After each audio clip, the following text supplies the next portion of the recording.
मथुरा के राजा उग्रसेन के बड़े पुत्र का नाम कंस था। वह अपने पिता को गद्दी से उतारकर स्वयं राजा बन बैठा। कंस की चचेरी बहन देवकी का विवाह वासुदेव के साथ हुआ। कंस अपनी बहन को विदा करने गया, तब आकाशवाणी हुई, हे कंस, जिस बहन को विदा कर रहा है उसी के 8वें पुत्र द्वारा तुझे मारा जाएगा। कंस घबरा गया, देवकी को मारने के लिए तलवार निकाल ली। वसुदेव ने उसे रोका और समझाया। वसुदेव बोले, हे राजन, यह आपकी बहन है, आपको इससे तो कोई डर नहीं है, इसके बच्चे से डर है। मैं शपथ खाता हूँ कि देवकी की संतानों को आपको देता जाऊंगा। कंस मान गया।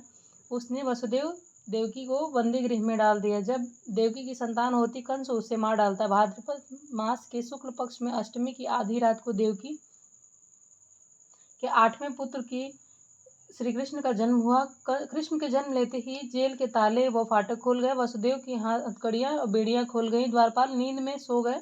बच्चे का मुख पर अनोखा तेज था। उसी समय उन्हें सुनाई पड़ा, उस बालक को यमुना पार गोकुल में नंद यशोदा के घर पहुंचा दो, वहां से उनकी कन्या ले आओ, उसे कंस को दे दो। पुत्र को सूप में रखकर वसुदेव गोकुल चल दिए।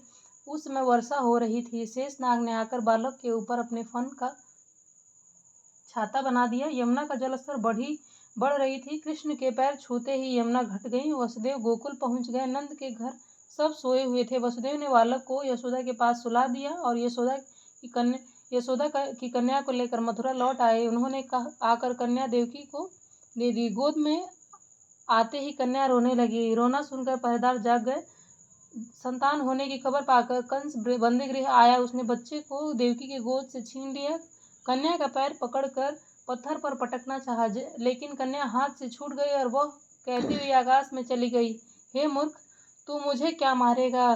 तुझे मारने वाला तो व्रज में पैदा हो चुका है। श्री कृष्ण ने कंस का वध किया, उग्रसेन को गद्दी पर बैठाया।